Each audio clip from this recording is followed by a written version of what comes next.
Chega um momento que a gente precisa parar e reconhecer que não dá para continuar. É o que eu senti em relação a vários livros. Eu andei olhando as listas que eu coloco na descrição de cada vídeo que eu faço das leituras do mês, o que eu ando lendo, desde julho do ano passado até o último vídeo que eu fiz, que salvo engano, em relação a maio. E percebi que vários livros que estavam ali foram deixados pelo caminho. Só que eu não havia assumido para mim mesmo que eu havia abandonado aquelas leituras. Algo em mim, algo lá no meu inconsciente, talvez ainda me exigisse, tivesse a esperança de que eu deveria continuar essa leitura. E, portanto, eu continuava de mim para mim mesmo em falta. E essa sensação cumulativa de estar em falta, de estar inadimplente, não é nada positiva. Por isso hoje, dia 1º de julho de 2023, justamente na metade do ano, eu paro, olho para o ano inteiro que passou, não só para o primeiro semestre, e vejo quais livros eu quero levar comigo adiante para o segundo semestre. Eu quero, dessa forma, chegar mais leve ao segundo semestre, porque já há tantos fatores que vão deixando a vida um pouco mais pesada, as leituras um pouco mais travadas. Eu não quero que estes livros sejam esses fatores. E eu vou aproveitar para compartilhar um pouquinho com vocês o que eu aprendi com esses livros. Porque não é porque não chegamos à última página que nós não aprendemos com os livros. Vários desses livros aqui, se somados, eu li centenas de páginas. Como dizer que essa foi uma experiência perdida? Jamais. Então, me acompanhem até o final do vídeo. Tenho certeza que, entre esses abandonados, vocês vão tirar várias dicas boas. E antes de continuar, justamente porque hoje é dia 1º de julho de 2023, o melhor dia para isso, eu venho fazer o convite para você que ainda não participa do clube de leitura de contos, novelas e peças de teatro do canal, para que venha fazer parte desse time. Eu digo que hoje é o melhor dia porque pelo sistema de cobranças lá do Apoia-se, que é a plataforma onde este clube está instalado, este dia é o melhor porque é quando eles fazem a cobrança recorrente, caso você não desabilite a tempo a cobrança recorrente. Então, se você assina agora, você tem direito a todo o conteúdo do mês de julho, a todo o conteúdo produzido no último ano, e já é muita coisa. E além disso, você vai nos ajudar a escolher as próximas leituras do clube, porque em agosto um novo ciclo começa e eu vou fazer de um modo que os integrantes do clube vão me ajudar a escolher essas leituras. Então venha participar do nosso grupo no Telegram, tenho certeza de que você vai gostar. Neste mês, nós vamos estar encerrando um ciclo de 6 meses de leitura do Aleph, do Borges. Portanto, você pode reservar aí as suas férias, pegar o Aleph, ler no mês de julho e acompanhar, que serão 6 vídeos a respeito desses contos. Será uma leitura guiada, uma leitura em profundidade e um ótimo modo de começar a ler Borges. Assim como em relação ao Cortázar, eu digo, há um antes e um depois na vida de um leitor. O antes e o depois de ler Cortázar e o antes e o depois de ler Borges. Você também nos acompanhará na leitura do mês. É a leitura da novela Campo Geral, que está presente aqui neste livro, Manuelzão e Miguelinho. Você pode adquirir, ter acesso a essa novela de 2 formas. Comprando o Manuelzão e Miguelinho, que contém a novela e uma outra. Comprando a trilogia Corpo de Baile, que contém Manuelzão e Miguelinho, mais outros 2 livros e, portanto, várias novelas, todas passíveis de serem lidas de forma independente, ou comprando só a novela Campo Geral. E qual é a vantagem? Porque também essa é uma oportunidade para você começar a ler Guimarães Rosa. Porque é uma novela mais curta, é uma novela, entretanto, um pouco mais longa que um conto, ou seja, já proporciona uma imersão um pouco maior. E existe o audiobook para Campo Geral. Gente, os audiobooks para as obras do Rosa mudam tudo. Mudam tudo! Quando eu ouvi os audiobooks de Sagarana e Primeiras Histórias, foi um mundo que se descortinou à minha frente. Porque o Rosa é baseado na oralidade. E um ator interpretando, narrando da forma mais cuidada possível essas histórias é o que há pra gente entrar de cabeça no universo rosiano. Então, fica a dica. Todas as informações estarão aqui no link. No link vocês também descobrem quais são os conteúdos passados a que terão acesso. Eu fico à disposição para esclarecer qualquer dúvida. O preço é acessível. Se você não quiser continuar no mês seguinte, não precisa. É só cancelar a assinatura no final do mês. Enfim, tenho certeza de que esse grupo vai se expandir ainda mais, que a gente vai fazer ótimas escolhas para o próximo ciclo e continuarmos seguindo juntos. Eu, para todos os livros que mencionar, vou deixar os links da Amazon aqui embaixo. Essa é sempre uma forma de você colaborar com o canal. Vocês têm sido incríveis nessa colaboração. Peço que continuem, porque isso é muito importante. Você pode comprar esses livros que eu mostro, mas você pode comprar qualquer outro produto. Basta que você entre no site da Amazon com o link, que o seu carrinho esteja vazio e que você esteja chegando à página da Amazon justamente por esse link, né, que ela não esteja aberta antes, para essa ajuda a acontecer. Muito obrigado mesmo a quem compra fralda, a quem compra vitaminas, a quem compra whey protein através do meu link. Isso é super importante. E você também pode colaborar se inscrevendo, se não é inscrito, dando seu like, deixando seu comentário, compartilhando. São muitas as formas. Vamos então começar com os livros abandonados, que eu estou abandonando oficialmente agora, ao vivo, diante de vocês. O primeiro deles é um livro de um ganhador do Prêmio Nobel de Literatura, o mexicano Octavio Paz, que é publicado aqui no Brasil pela Ubu, nessa edição lindíssima, Sor Juana Inés de la Cruz, ou As Armadilhas da Fé. Sor Juana Inés de la Cruz é uma grande personagem da história mexicana, uma poeta, uma grande intelectual, num tempo e em circunstâncias que não favoreciam uma mulher e uma freira a desempenharem as tarefas, a constituir a obra que ela constituiu. Então, esta é uma biografia sobre ela, mas muito mais do que isso. Nessa primeira parte que eu li, e que se estende até a página 134, o Octavio Paz nos dá um panorama ensaístico, erudito e muito arguto do que é essa história mexicana, o que era esse vice-reino da Nova Espanha, o que era esse novo mundo que se descortinava no século XVI, como era constituída essa sociedade, qual era o papel dos jesuítas, qual era o projeto dos jesuítas para as Américas e para o mundo, o que desses projetos grandiosos daquela época ainda permanece. As relações entre os impérios Azteca e Maia e o Império Romano, a gente nunca para fazer essas associações, o Octavio Paz se dedica a isso e vislumbra nisso uma possibilidade de futuro para o México também. É uma situação de colonização muito diferente, os espanhóis chegam ali, as sociedades são muito complexas, muito dessa complexidade persiste, como persiste, no que isso é diferente da experiência brasileira. Eu pude aprender tudo isso lendo este primeiro terço, digamos assim, do livro. Primeiro terço não, esse é primeiro quinto do livro. E eu acabei perdendo o timing, porque quando ele começa a falar da Sor Juana Inés de la Cruz, aqueles primeiros momentos são momentos assim delicados de uma biografia, porque se tem a história dos familiares, da infância, certas discussões factuais que não são das mais interessantes para o leigo, mas são necessárias na biografia. Como esse momento coincidiu com uma desatenção minha, eu acabei perdendo o ritmo do livro. Não vou pegá-lo por hora, não é um projeto. O que eu aprendi, por enquanto, já foi suficiente. No futuro vou retomá-lo. Então estou abandonando, por enquanto, o Octavio Paz, sem data ainda prevista para retomá-lo, mas deixo a dica, porque é um livraço, e me dizem que depois desse momento delicado no qual eu empaquei, o livro fica muito interessante, porque a vida da Sor Juana será gradativamente mais e mais interessante. Um outro livro, e esse me dá muita pena abandonar, é uma releitura, porque eu cheguei de forma assim muito cuidada, muito atenta, anotando e pensando, até a página 276. Ai, meu Deus! Será que eu estou abandonando mesmo? Estou. Eu vou falar que eu estou abandonando porque eu não tenho plano para retomar esse livro neste ano.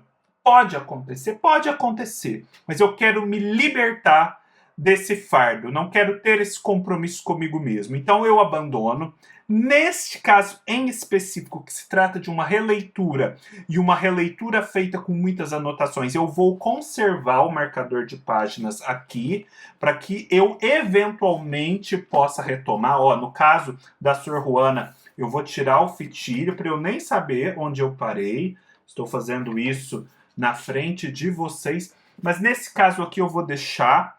E eu cogito até a possibilidade de retomar o Nava, não por Baú de Ossos, mas por um dos livros do ciclo memorialístico que eu ainda não li. Talvez seja uma estratégia. Porque a verdade é que essas 276 páginas já me permitiram reentrar em contato com o estilo do escritor, com tudo aquilo que eu gostei nele e reafirmo, continuo gostando.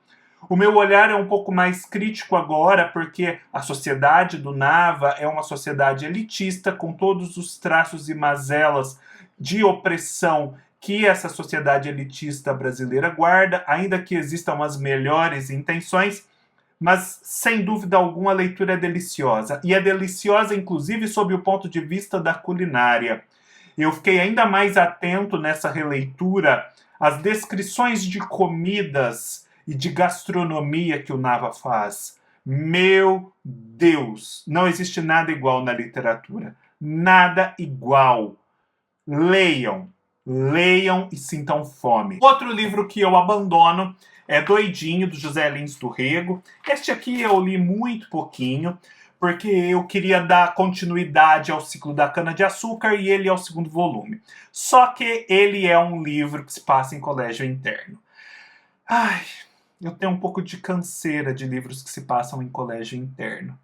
E então eu preciso ler ele para continuar o ciclo. Eu não quero ler o ciclo fora de ordem, mas no momento eu não estou afim. Eu prefiro ir lendo outras obras do José Lins do Rego, ou quem sabe ser heterodoxo e pular Doidinho. Me digam aí se isso é possível, se será muito prejudicial ou não.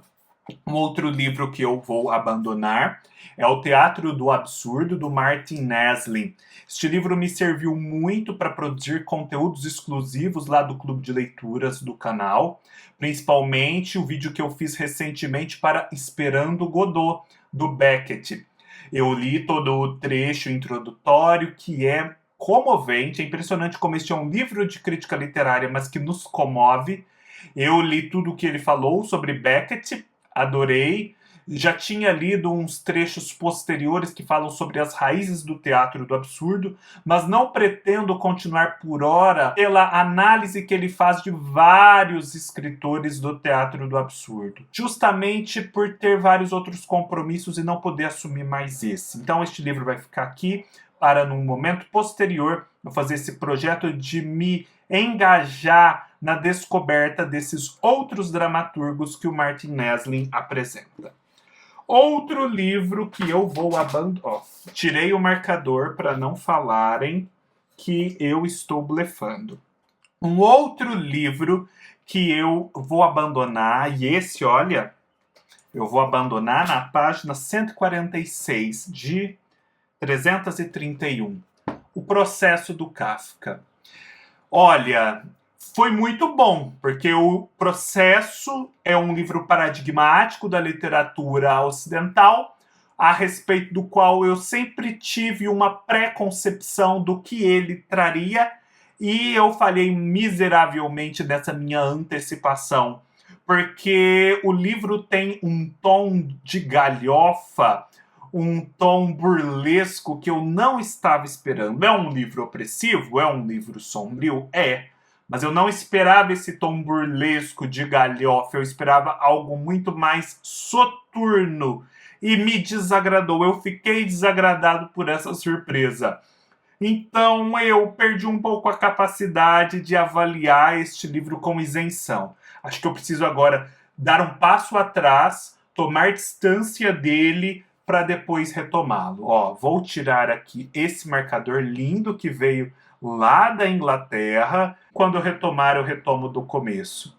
Mas por hora não. Eu cheguei a comprar, e deixo como dica para vocês, 2 livros que me indicaram como leituras paralelas ao Processo. Talvez eu até os leia primeiro antes de retomar o Processo. Kafka, por uma literatura menor, de Gilles Deleuze e Guattari, e K, do Roberto Calasso, o grande erudito italiano. Outro livro que eu vou abandonar, também uma biografia que, justamente por estar num ponto da vida do escritor que é chato, está chata, E não sei, eu prefiro abordar esse escritor no momento de outras formas, inclusive por entrevistas, que é o Borges. Borges, Uma Vida. Eu li até a página 150. Estou aqui no momento em que o Borges tem uns 21 anos, está numa situação de vida muito indefinida, muito sem graça. Eu sei que isso vai melhorar, mas eu não pretendo continuar essa biografia por enquanto. Eu acho que eu vou ler outras obras do próprio Borges primeiro, entrevistas, ensaios, não ficção, a própria ficção. E vou continuar utilizando essa biografia como eu venho utilizando até agora, pelo índice remissivo, para consulta. No meu projeto lá do Clube de Leituras, em que comento o Aleph, sempre que surge um conto, um termo, algo específico, eu procuro no índice remissivo desse livro se o autor comenta alguma coisa a respeito, e ele geralmente comenta. Então eu leio esse trecho, geralmente saio muito enriquecido por essa leitura, mas a leitura corrida eu não quero fazer agora não. Então vou tirar aqui o marcador de páginas, devolvê-lo, fica para uma próxima, seu Borges, depois eu chego aqui de um modo diferente.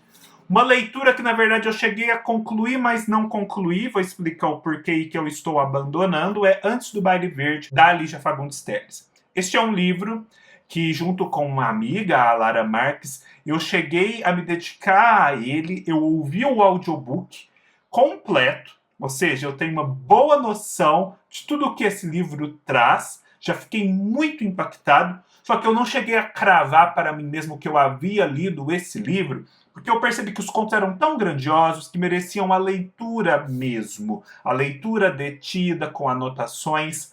E eu fui postergando esse momento, e ele nunca chega, então prefiro abandoná-lo por hora. Não vou cravar que eu fiz essa leitura, apesar de ter ouvido o audiobook inteiro. Num outro momento em que eu estiver mais disposto, com menos compromissos pessoais e literários, eu retomo este livro com a atenção que ele merece, porque é muita. E o que ele já me ensinou é que, sem sombra de dúvidas, a Lígia Fagundes Telles é uma das nossas melhores contistas, quiçá uma das melhores contistas do mundo. E também me ensinou que a arte gráfica dos livros da Lígia Fagundes Telles, baseada nas obras da Beatriz Milhazes, não faz sentido, porque a Lígia Fagundes Telles é uma escritora crepuscular, ao passo que as obras da Beatriz Milhazes são solares. Um outro que eu abandono porque eu perdi o timing de ler ele antes de dormir é O Gato Solteiro e Outros Bichos, do Carlos Drummond de Andrade. Gente, esse é um livro lindo, composto por contos, crônicas e poesias que o Drummond foi redigindo ao longo da vida sobre animais. É dividido por animais, é uma gracinha. Ele tem ilustrações, eu já mostrei a vocês por dentro em outra oportunidade. Parei aqui na página 97. Enfim, eu sinto que ficar segurando esse livro no momento está me impedindo de ler outras coisas de poesia, inclusive do Drummond.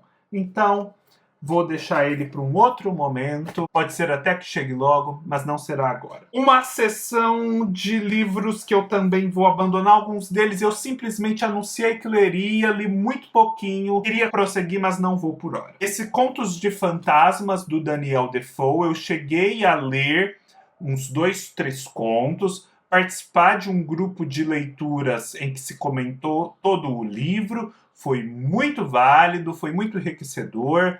Me permitiu perceber que vale a pena ler esses contos, que há aqui muito de interesse nessa época tão distante em que o Daniel Defoe viveu, em que a literatura, como conhecemos hoje em dia, estava se constituindo, mas não vou dar seguimento agora.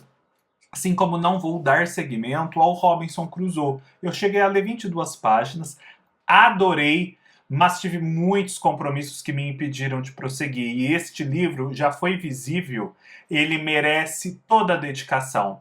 E ele merece uma série de leituras paralelas e comparadas que eu não vou ter condições de fazer neste momento. Entre elas, o Foe, do Coetzee, que é um escritor que eu preciso ler mais, e Adeus Robinson, do Cortázar, uma peça de teatro do Cortázar baseada em Robinson Crusoe. Essa experiência me valeu para descobrir esses livros relacionados. Salvo engano, existe também um livro da Anne Carson ou de um outro escritor que sai pela editora 34 que se chama Robinson Crusoe e seus amigos, que também serve como leitura paralela. Eu gostaria também de ler aquele livro A Ascensão do Romance, do Ian Watt, que está muito esgotado, que trata deste momento constitutivo em que o Daniel Defoe escreve. Enfim, preciso me dedicar mais. O que eu pude aprender é que vale a pena essa leitura. Aliás, é uma releitura, porque eu já li Robinson Crusoe no passado. E que vale a pena fazer toda essa gama de leituras paralelas para enriquecer a experiência. Este é um outro livro que eu vou abandonar. Comecei a ler ele para o Clube de Leituras da Jéssica. Parei aqui na página 104. Cheguei a ler bastante. É um livro do Leonardo Padura, um grande escritor cubano, um livro de ensaio chamado Água por Todos os Lados. A parte em que eu li, ele fala muito de Cuba, já foi muito enriquecedora. E eu sei pelo grupo que ele começaria a discutir agora a literatura e também a sua própria literatura. E eu ainda não li nada da ficção do Leonardo Padura, então não tiraria tanto proveito assim desse livro. Eu pretendo deixá-lo aqui, ter a ficção dele, já deu para ver que é um ótimo escritor, e nesse momento retomar esses ensaios. Este livro eu vou ter que abandonar pela questão do tanto tempo que faz que eu não o leio. Ele estava no finalzinho, só que eu acabei perdendo o fio da meada por conta disso, porque existe um raciocínio sendo desenvolvido e para eu entender perfeitamente o final, é preciso que eu esteja com o que veio antes muito fresco na mente. Falo de O Brasil dos Humilhados, do Gessé de Souza. Eu cheguei, gente, até a página, vejam só, 185, e ele vai até a página 221. Mas eu tenho que retomar. A visão que ele traz aqui dos grandes pensadores do Brasil é interessantíssima. Críticas que ele faz, por exemplo, ao Raimundo Faoro e ao Sérgio Buarque de Holanda, eu sequer sabia que existiam. E a visão que ele traz do Gilberto Freire é muito positiva, reconhecedora de tudo aquilo que se aponta contra o Gilberto Freire, mas também propositiva de muitos pontos em que esse Gilberto Freire fez avançar a discussão nacional e que aqueles outros pensadores não fizeram avançar. Eles sim, talvez sendo mais prejudiciais que o Gilberto Freire, no sentido da questão racial, da questão do pobre, da constituição da nossa sociedade, da identidade nacional. É um ponto de vista diferente, muito bem argumentado e que vale a pena ser conhecido. Estou abandonando este livro, Os Homens Mais Altos, do Fabian Martinez Sicardi. É um livro que eu cheguei à página 73. Eu estava adorando, é um livro que se passa na Patagônia, envolve um jovem que tem origem indígena, mas que estuda num colégio salesiano, mas muitos outros compromissos literários foram surgindo. Vou precisar abandonar esse livro por hora, mas desde logo fica a dica, é um ótimo livro. Vou abandonar o Don Quixote das Crianças, do Monteiro Lobato. Vocês sabem que eu tinha esse projeto de me aproximando novamente do Don Quixote através de obras paralelas. Cheguei a ler até a página 36, não vai dar para prosseguir no momento, então estou deixando ele de lado. Também estou deixando de lado livros que eu sequer comecei. Eu pretendia ler junto com a Denise Mercedes, mas eu já até expliquei para ela. Julho, especialmente compromissado para mim, julho e agosto, eu não vou ter como assumir outros compromissos que não os meus mais diretos aqui do canal e do clube de leituras. Então, por hora, eu não vou conseguir ler esses livros, o que é uma pena, mas eu acolho o meu contato com eles como tendo ficado sabendo da sua importância e relevância para uma futura leitura. Falo de O Realismo Maravilhoso, um estudo crítico de Irle Marchand sobre a literatura latino-americana, realismo mágico e derivados. O Invencível Verão de Liliana, de Cristina Rivera Garza, um livro que as meninas do clube leram e adoraram, ficaram todas muito tocadas, então eu já tenho esse testemunho da qualidade do livro.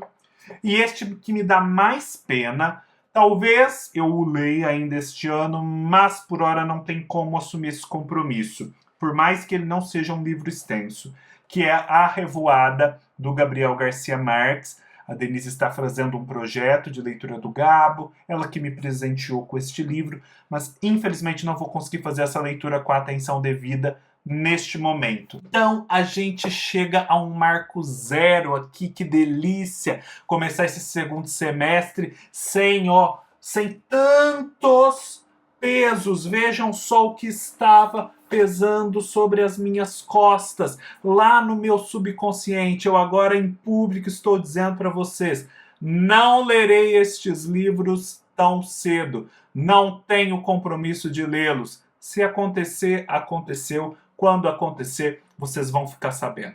Deixem aqui nos comentários quais livros vocês estão abandonando hoje. Tomem essa decisão pra gente seguir em frente mais leve nesse segundo semestre. Se gostaram do vídeo, deem um like, deixem seus comentários, se inscrevam no canal, venham para o Clube de Leituras e nos vemos numa próxima oportunidade. Até mais!